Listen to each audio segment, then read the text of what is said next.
Chapter 4, Where Sun Meets Shadow. Oh my goodness. Talking to Mom in the bath. Sweetie, I can't believe you thought we'd be angry at you. We were worried sick. No one was angry. Can you imagine what it was like to have those Endgame agents show up and tell us you'd gone missing? I'm so sorry I worried you. It had been a few days since my first message home. We had exchanged several more since then. And now, Mum and I had finally worked our way up to a proper voice call. I cried when I first heard her voice. A little. But I managed to keep it together so far. It was so good to speak to her. From what you've told me, it isn't your fault at all. We're just so happy you're safe. I feel bad you were all forced to pack up and move because of me. I already told you no one blames you for that. The ones responsible are the ones who went after you. And they need to be brought to justice. I'm not sure if or when that will happen. Especially since some of them are from Endgame anyway. I hadn't told her that much, just that there had been people after me. I sank lower in the tub as we spoke, holding back the soft groan as the hot water seeped into my sore muscles. I wish I told you the truth sooner instead of hiding it. I do too.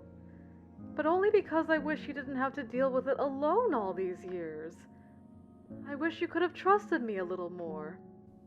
I'm so sorry. How many times are you going to apologize, Morgan? As many as it takes for me to feel better? Honestly, you are so like your father in that regard. I could almost hear the eye roll in that single sentence. It made me laugh a little. How is everyone settling in now? Is the move permanent? Well, we don't know.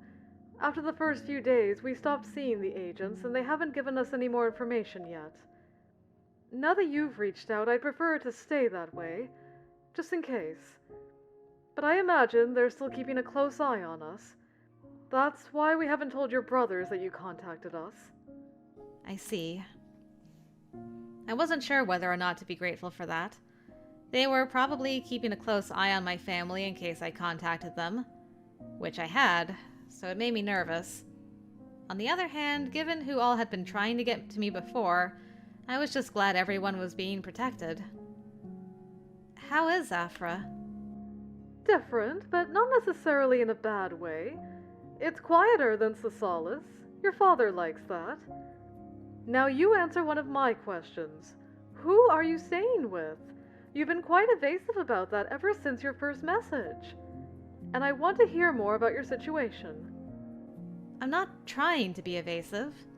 Not entirely true. But it is a delicate situation right now. Surely you can tell me a little more than you have. It worries me that we don't have many details about where you are and who you're with. I can't tell you much, Mom. I'm staying with someone named Lance, and he's a very nice man. That's it? Nothing else about him? You said he's Nomos, right? What are they like? Obviously, that's not the only thing there is to him, Mum.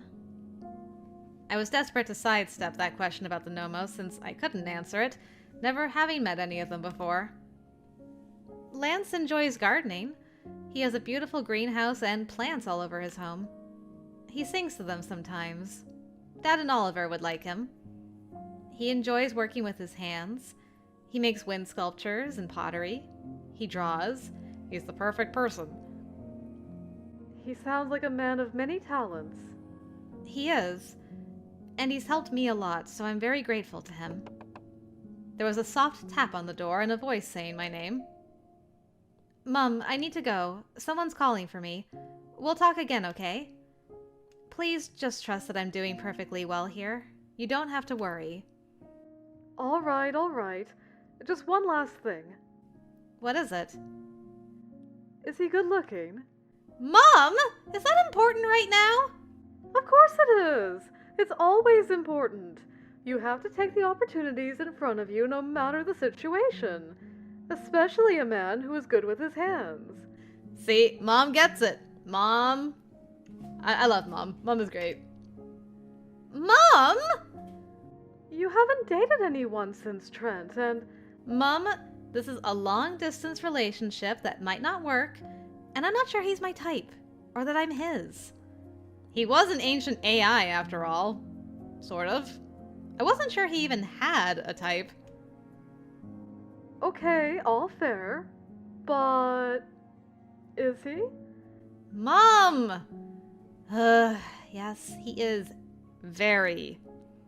Seize the day, Morgan! I'll be rooting for you! What is that even? And she disconnected. I love Mom so much. She always does this. But a smile crept to my face as I climbed out of the tub and reached for a towel. She liked to tease me, but I was so grateful I could talk to her like this and be teased. Hello? Cute man with the good hands outside the door. The knock sounded again, and making sure I was firmly wrapped in the large towel, I opened the door and peeked out. Hello. I hope he wasn't eavesdropping on that conversation. That would be awkward. Oh, hello. I didn't want to interrupt, but I finally finished this. He handed a folded stack of clothes to me. I thought you might find these more comfortable than your old ones, and you need more than one set anyway. Clothes? I made them. For you. Let me guess, they fit perfectly. How did you get my measurements? But also, I am so jazzed to see what kind of clothes he made for her. I opened the door wider, taking them from him. When? I've worked on them here and there, since you arrived. Wait a minute. He knew how to make clothes? Was there anything this man couldn't do? I mean, he has access to all knowledge from thousands of years, so he could probably do anything. Though, I suppose it was probably a useful skill, given how isolated this place was. I wanted to surprise you with them. Though I guess it's not really that great a surprise to give you something you need anyway. No, these are great. Thank you. I'll let you know how they fit. I took the clothes from him, then stepped back so I could close the door and dress. I'd been dripping in the same spot long enough to create a puddle, though, and as soon as my heel landed in it, I slipped backwards. I let out a panicked squeak as the room tilted. Whoa! Well, if this is not a Harlequin romance novel, I don't know what is. Damn! Damn! This man, got the fire CGs, man. Sheesh! Before I realized what had happened, his arms were around me, clutching me to his chest. For a moment, both of us just froze, staring at each other. I was once again taken in by those eyes. Pale silver, faintly luminescent. Beautiful. When the cool air hit my damp skin, I realized the towel had forsaken its sole job of keeping me covered. Charming. Are you alright? I'm fine. Thank you for catching me. Nice reflexes. He gingerly let me go, and I did my best to catch the towel before it slid all the way down. Didn't quite manage it, but then Lance had already seen everything anyway. It's true, he did undress you already and put you in his clothes, so there's that.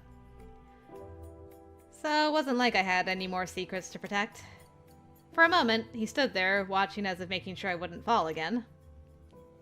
It wasn't until I looked up at him expectantly that his eyes went wide. Oh! I'm sorry. He spun around, hands flailing. I apologize. I didn't mean to. I'll go. Why is he so precious?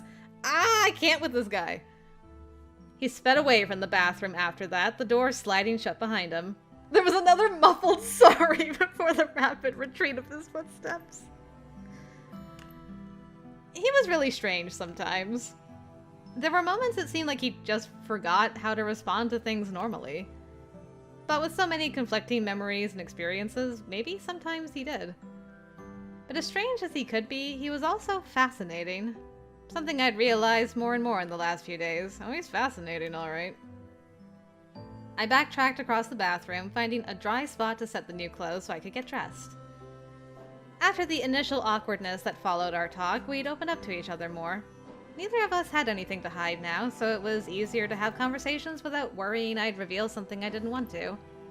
And I realized how funny Lance could be. Oh, he's even got a sense of humor. Alright, wrap it up. Just wrap it up. He's won. He's got it all. He had so many moments of abrupt realization about things that seemed obvious to me, as if he was remembering it for the first time in years. More and more I learned he was a genuinely kind man, and I was fortunate he had been the one to find me. Wow! Okay! I see you! Nice! I'm a fan. I pulled my new clothes on, wondering where he'd got the fabric, though it was possible he had repurposed and altered some of his clothes. They were flowing, airy, and very comfortable. It was sweet he'd taken the time to do it. When did he even manage it? I couldn't imagine. He always seemed busy. But the thought of him finding the time and working in silence so he could surprise me, it was cute. I finished drying my hair and went out to the living area to find him. Nowhere in sight. Which meant the greenhouse, most likely. I had learned his schedule by now. Swimming before breakfast and often in the evening. Tending the greenhouse came after breakfast, then caring for all the houseplants after that. He also had a workshop where he built things. As I told Mum, wind sculptures, wind chimes, and he had a pottery wheel for throwing ceramics. He usually made planters and the like for his garden, but some of his kitchenware was his work as well. Dang. He also took a lot of long walks, or did before he had me to slow him down. I wasn't quite up to long walks yet, so he'd been sticking close to home. To the lake and back at most. Oh, she got her bun back. Look at this. Look at this. She looks fantastic. At any rate, I went to join him, still walking slower than I'd like, and the limp hadn't gone away yet either. But it was much, much better. The shoulder, though. That one was still giving me problems. I still couldn't lift my arm above my head without pain yet. Lance told me there was only so much he could do without permanently altering my nanosystem, though, and I was content to let it continue to heal on its own. It wasn't like I was going anywhere soon. As usual, Lance didn't seem to hear me when I entered the greenhouse, a testament to how absorbed he got in working, and singing or talking to his plants. Today was talking. Oh no. He's like, plants, help me out here. I think I made her uncomfortable. I probably did, right? It's normal to be uncomfortable when someone sees you undressed. I feel like it's that way. Ugh. He gripped his head, rubbing his fingertips against his scalp in frustration. It's so easy to forget that sort of thing out here. I hope she's not mad. It's really fine, Lance. Ah! He started, spinning around before giving me a sheepish smile. Are you sure I didn't offend you? Were you not flustered? I believe you were more flustered than I was. Was I? But isn't it normal for you to be the one flustered?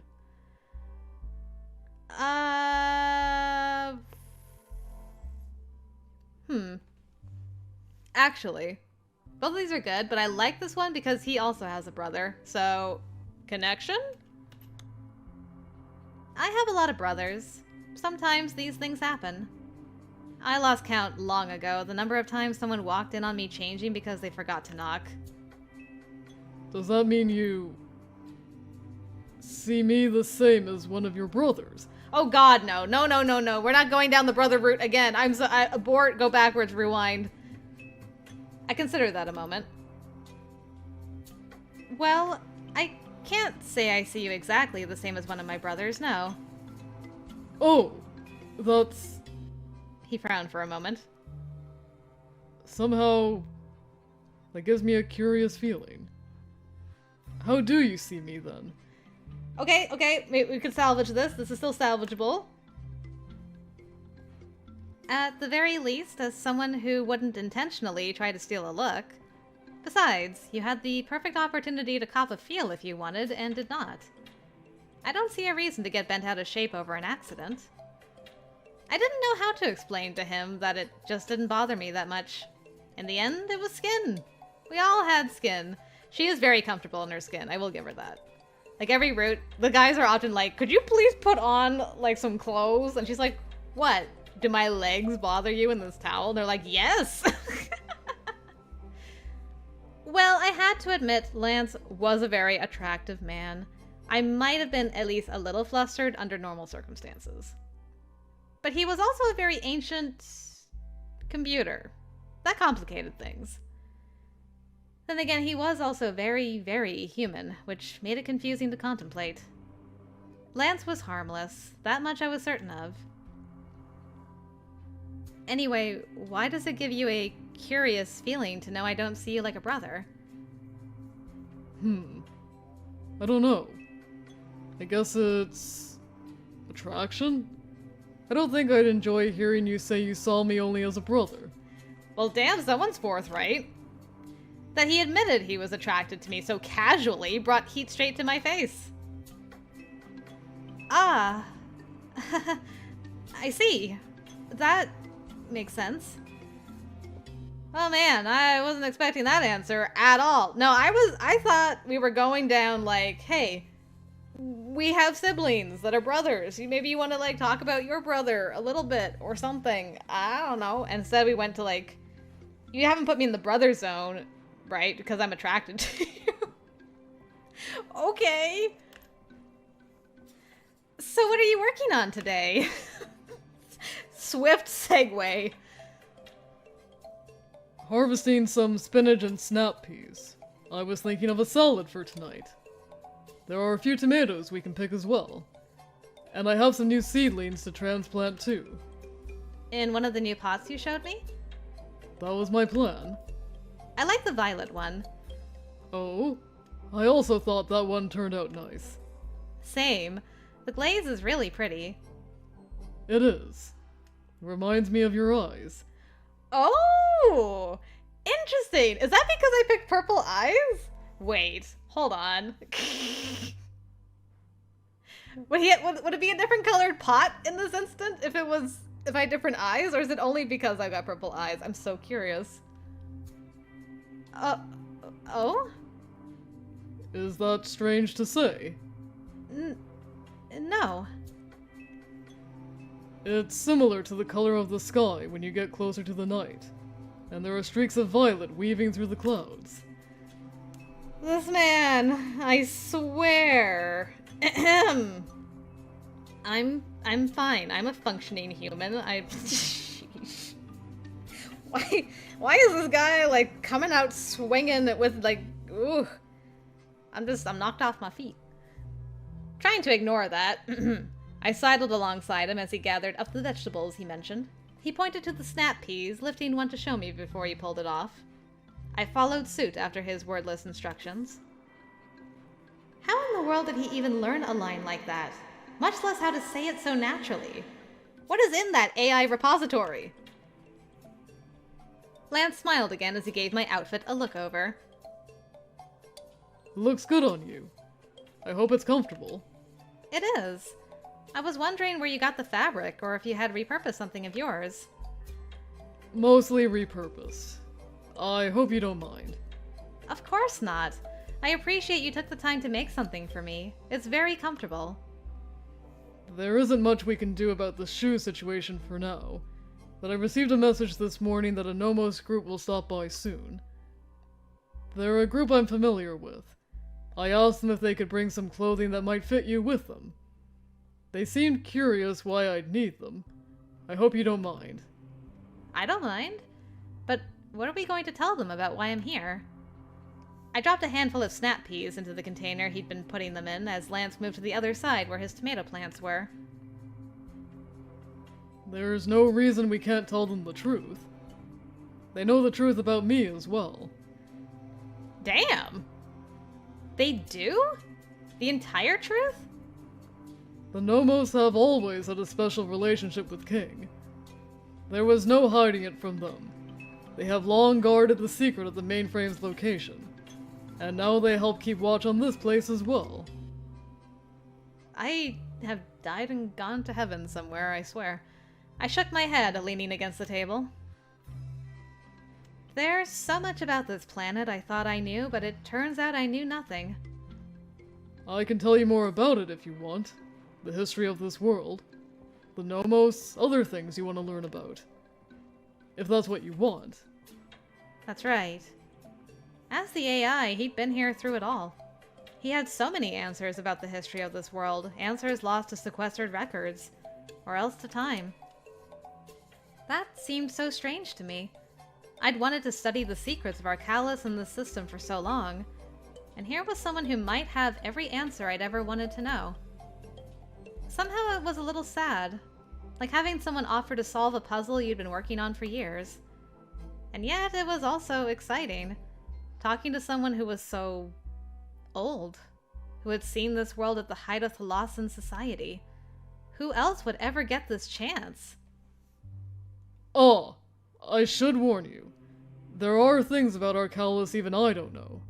I might not be able to answer every question you have. Why did it feel like you just read my mind? That wasn't a thing. Right? How can there be things about this world even you don't know? My memories were damaged once during the war that... I glanced over my shoulder at him when he paused, a funny catch in his voice. He cleared his throat and continued. During the war that led the Thalassans to abandon this world. And again, when Deimos merged with King. And there were many, many things about Arcalis even the Thalassans didn't know. Its history has always been mysterious. He wasn't looking at me, but there had been a slight tremble in his voice for a moment, at the mention of that war. It must still be a source of pain for him. For me, it was ancient history, but he had lived it. Still, I think I'd like to hear some of your stories and some of what you know if you're okay with it. Studying the history of the peoples from the system was what I wanted to spend my life doing. You can still spend your life doing that. Recent events have shifted the course of things, but perhaps not irreversibly. I hope you're right, but... I dropped another bunch of peas into the container, stopping to stare down at the plants in front of me. That's not really how life works sometimes. We can get comfortable in our routines and schedules, but it's pretty common for things to be thrown off course by the smallest of circumstances. That's not always a bad thing. It's only a bad thing if you can't adapt. Oh, is that so? I suppose when I look at the path that brought me to where I am, I'd have to say you're right. Would you change the events that have led you to where you are now? I suppose if I could go back and change things, it would mean I wouldn't be here to help you when you needed it. And I wouldn't want that. There's always the chance if you change the past, I wouldn't need help anyway. That's true. Even the smallest choices can set off a chain of events much larger than you expect, until eventually some far-removed event also changes. Isn't there a name for that? The butterfly effect? I remember reading about it before.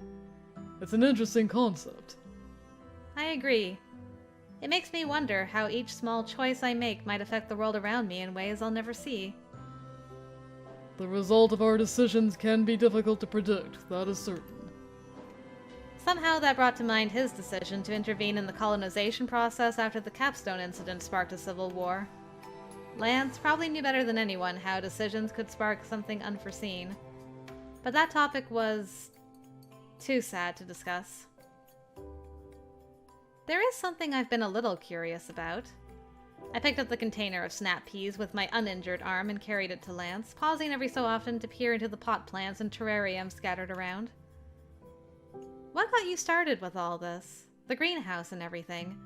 Was it just the need to grow some vegetables for yourself? I set the container next to where he had left the tomatoes from earlier. He was now prepping the seedlings he wanted to transplant. That was part of it. But it was also just my hobby back in Delphine. Life at home was a little stressful, to say the least. The greenhouse was my place, though. Somewhere I could get away from everything else for a while and think. When my little brother moved in with us, I taught him about it as well. Then it became our place. You mean when your little brother was born? No. Kesa didn't live with us until he was a little older. My father was lonely after my mother passed away. I suppose that even if he missed her, he had times he just needed to be close to another person. To have some physical contact. Or maybe it wasn't as sad as all that and he just had to blow off some steam. I can't say for sure. I hadn't known until that moment that Lance had lost his mother. I wondered at what age that happened. Father didn't even know Kesa existed for several years. When he found out, he brought him to the mansion right away. The mansion? He didn't like to leave loose ends, and he was worried for Kesa's safety. Just what kind of family did he have back then? The Mafia. It was the Mafia. Kesa was so scared when he first moved in with us. The greenhouse became a place of comfort for him. I often wonder if he's kept it up through the years. He has. Knowing him, he did. You miss him a lot, don't you? I do. You've never considered reaching out to them to let them know you're alright? I imagine it would be a problem for them if they learned I was here. And I'm not sure they'd accept me after all this time. After all, I'm only partially Deimos. I have his physical form, and maybe a little inside. Or maybe I'm not Deimos at all anymore, and that would be difficult for them to accept. The fact you still care about them means you're still there, Deimos. All people change, maybe not as drastically as you, but change is a part of life. And families continue to love each other, even when one person goes through changes. My being an Esper isn't quite the same, but it still didn't change how my family saw me. Perhaps. All this time I've assumed it would be easier for them to believe I'm gone forever than to know I'm changed beyond repair. Or beyond recognition.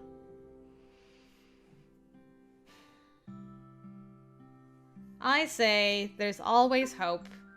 And I want the brothers to reunite, gosh darn it.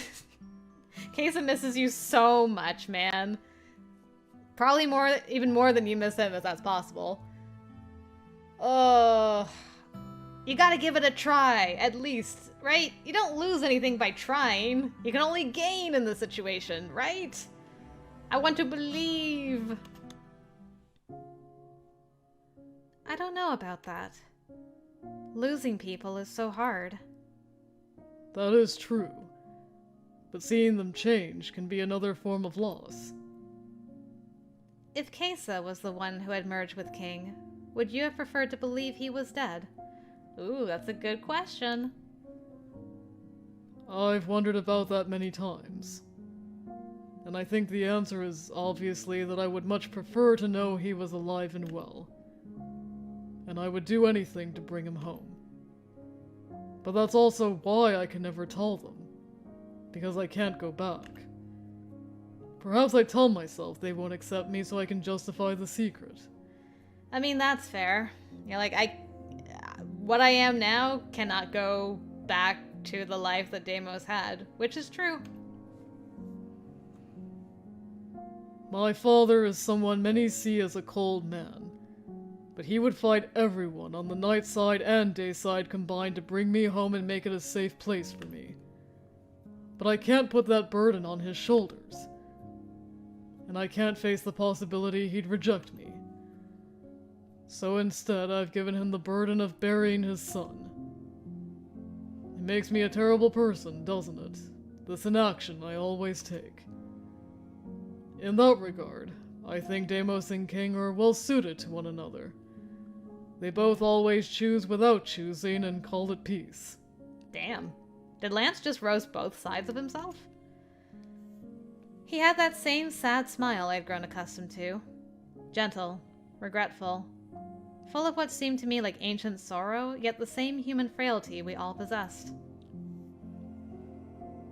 Whenever there are two difficult paths ahead of us, I don't believe it makes us terrible to pick one over the other. I just think it's sad to isolate yourself because you worry about what other people will do. It's not fair to have to sacrifice yourself like that. It's not fair, perhaps, but it's necessary. One of the most beautiful and terrible gifts of sapience is the ability to choose to sacrifice oneself. That is a lesson I learned long ago. But if everyone looks out for each other, self-sacrifice is no longer necessary. That's a very human ideal. Flawed and fragile and very, very beautiful. The struggle for that ideal is something I've watched for a long time, and one I've experienced firsthand as well. It's a shame this world doesn't work like that. Though if I'm being fair, it has never worked like that. Not even before humans arrived. Whether it's humans or Thalassans, every living creature struggles to survive. Sometimes building up other things, and sometimes destroying them. It seems we went far off topic this time. I always seem to do that when I'm with you. Sorry. I feel like I always make you sad when we talk.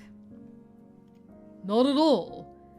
Being sad in an occasional memory is natural, is it not? I guess so. For a little while, Lance worked in silence.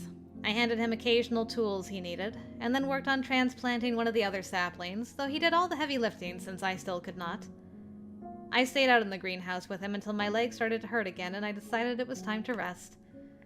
Lance suggested a break, and, of course, some tea. While he did that, I convinced him to let me wash the vegetables we took inside, ignoring his insistence otherwise. Now that your leg and shoulder have recovered enough for you to get down the ladder safely, I think you should start spending time in the pool. My research shows water therapy can help with the rehabilitation process as it helps with circulation and muscle relaxation, and you can do strengthening exercises without incurring further damage. The pool is heated and saline, which has added benefits. It's not a bad idea, but I have limited outfits I can wear. I'm not sure if I have something suitable for swimming. Wearing clothes while swimming? I didn't think about that. Ah. Okay. You usually go skinny dipping? No. I mean, if you live by yourself out in the middle of nowhere, why wouldn't you, honestly? I love this man. I was already laughing at his obvious realization it was customary to wear a swimming costume of some sort. Well, I probably would too if I lived in a place like this. If there's no one around to see, then what does it matter what you wear? Still, I had no idea all those mornings and evening swims meant you were out there naked. I'm glad I never walked outside when you were swimming. I might have got more than I bargained for. Lance's face went suspiciously red when I said that, and I laughed again. It was the first time I'd seen him blush.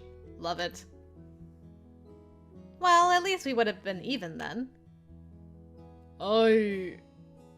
I'll find something to wear. For both of us. You don't have to change your habits because of me. I doubt it would be wise to let you swim alone. So it would be necessary for me to wear something as well. I could just stick to the bath for now. No! I'll figure it out. I think the pool will be very good for you. I'll find something. I caught his hand as he was about to pour the tea for us both. You don't have to stress yourself out over something like this. You've already done so much for me. So don't worry about this, too. Lance set the teapot down and turned my hand over in his and stepped closer, reaching to tuck my hair behind my ear. You guys are so domestic. I cannot! I've always been a caretaker, Morgan. Whether it was when I was king and caring for the entire planet, or Deimos and caring for my little brother. All at once, it occurred to me that's why he had all those plants inside. Because that's just who he was. Someone who cared for other living things. It was the core of the AI's programming, wasn't it? No wonder he treated me the way he did. With you, I think... He trailed off thoughtfully, then smiled. Don't worry about it. I'll work out something. A tremendous gust of wind hit the house then, groaning as it whipped around the building. It's like a sonic boom, what the heck? My gaze went to the window across the room where the view outside was the same as it always was.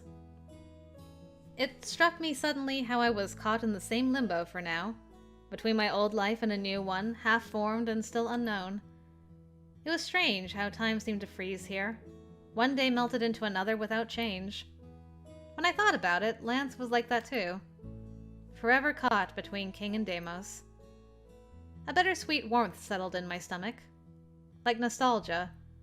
But it was an ache, a deep longing for something I wasn't sure I ever had or that I had ever experienced. It will be a storm tonight. Not a bad one, but I think the wind will continue to worsen for the rest of the day. You can tell? When you live here long enough, you learn to read the signs. Of course I can, after all this time. And the Nomos have a very accurate weather prediction system. Cheater. I need to put away a few things and make sure everything is sealed up, including the pool. Please sit down and rest for a while, Morgan. Fine. I'm finished washing everything anyway.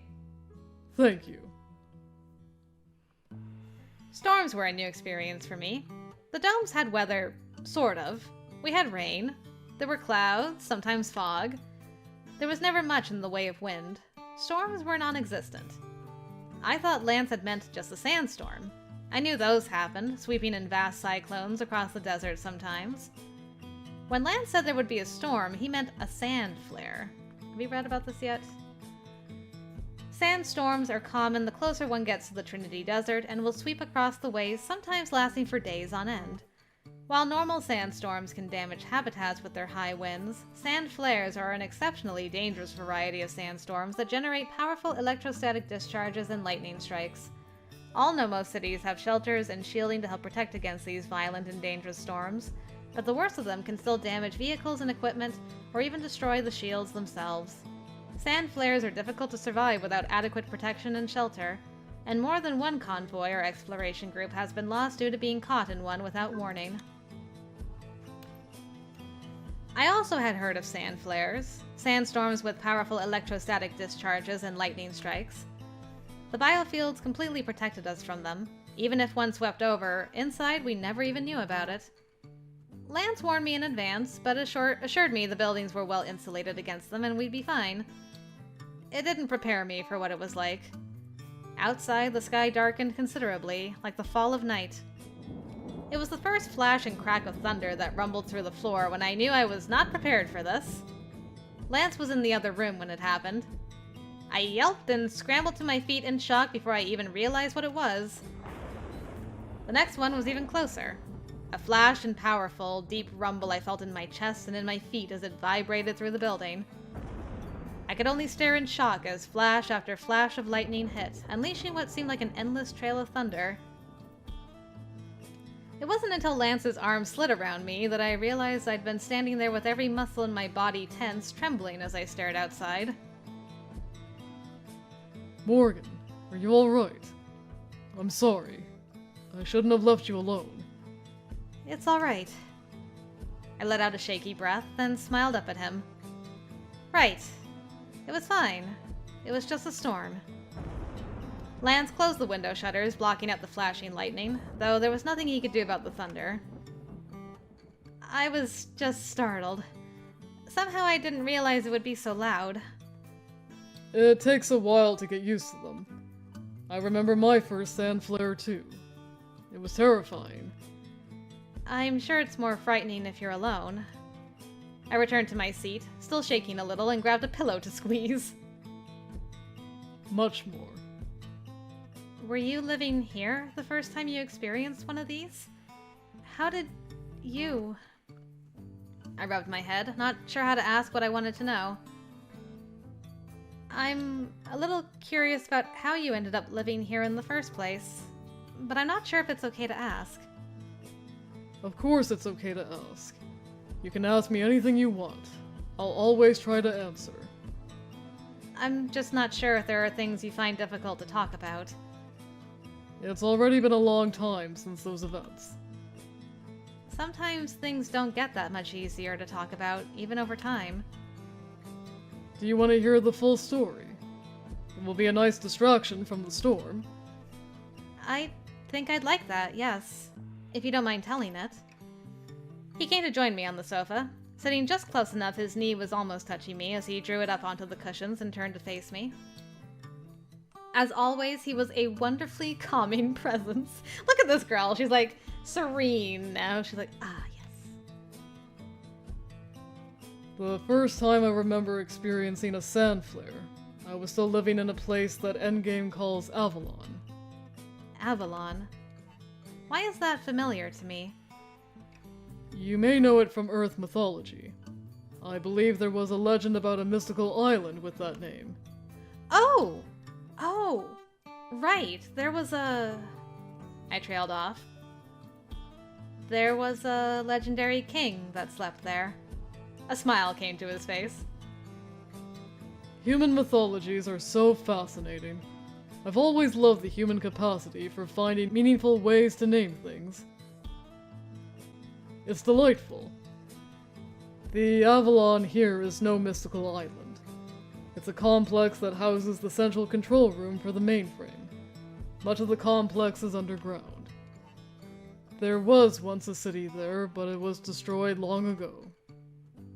It's where King was born, where the physical casing for the AI's program was, and where the collective body they connected to me rested. Collective? I think I read something about that once. They were individuals that were physically and mentally connected to me. To give me a heart, if you will. A soul. At first, even my creators feared that maybe a computer with simulated emotions and logic wouldn't be a good caretaker for this world. It was this location Deimos found. Drawn to it, like a moth to flame, as the saying goes. As he spoke, I was able to block out the sound of the storm and focus on his calm voice. But I didn't realize the story he would have to tell would be like this, though I should have. Deimos wandered the wastes for... I'm not sure how long. I think it was more than a year before he found Avalon. This body of his was damaged badly. He wandered it for a year? How? I truly don't know how I survived that journey. Before they released me, they had taken my eyes. My arms were almost useless. My legs were wounded, infected. I remember days of drinking dirty water from stagnant pools, eating lizards and rodents to survive. It's strange that I never thought to give up, even though it would have been easier. The closer you are to the Ouroboros Sea, the less likely you'll experience a storm like these. There are storms there, but they're different. I'm sure I encountered sandstorms as I wandered, but I don't remember them. Much of that time is just a haze. But after... He paused, eyes taking on the faraway look they often did when he remembered things.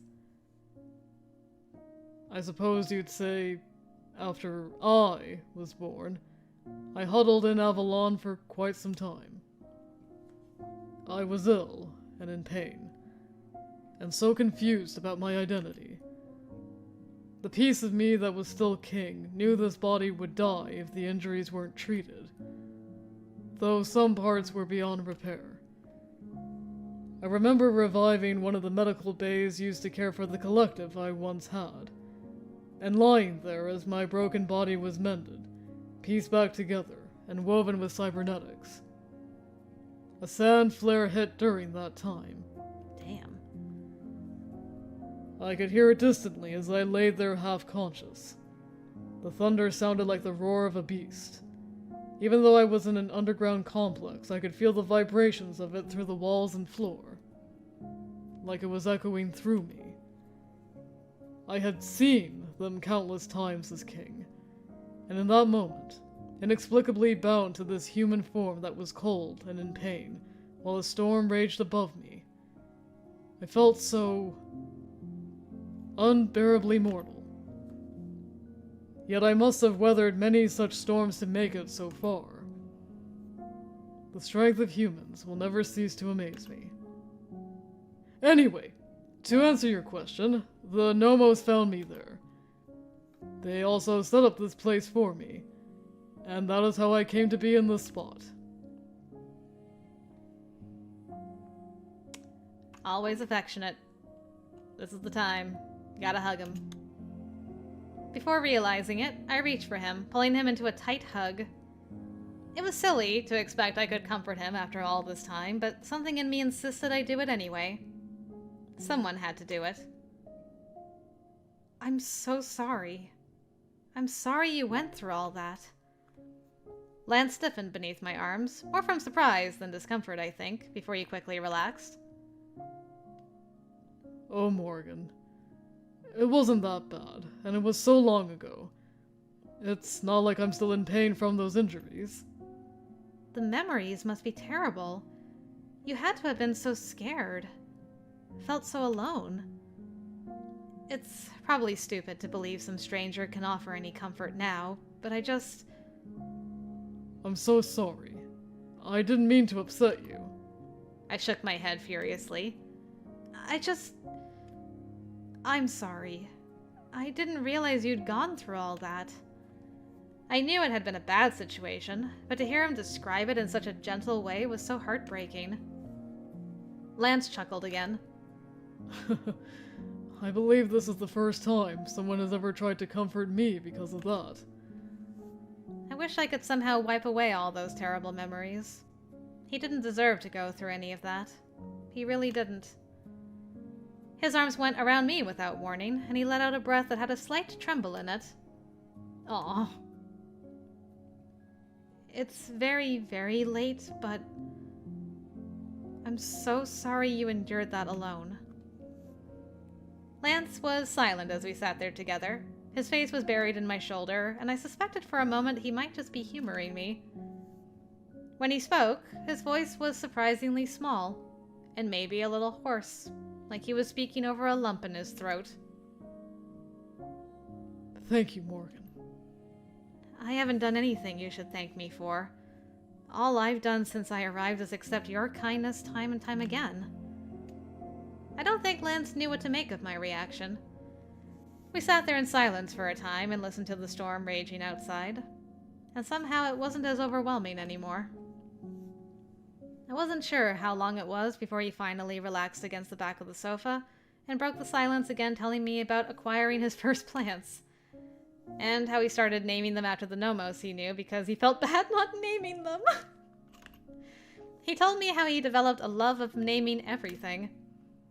The false ivy named Steve, the cactus named Jill.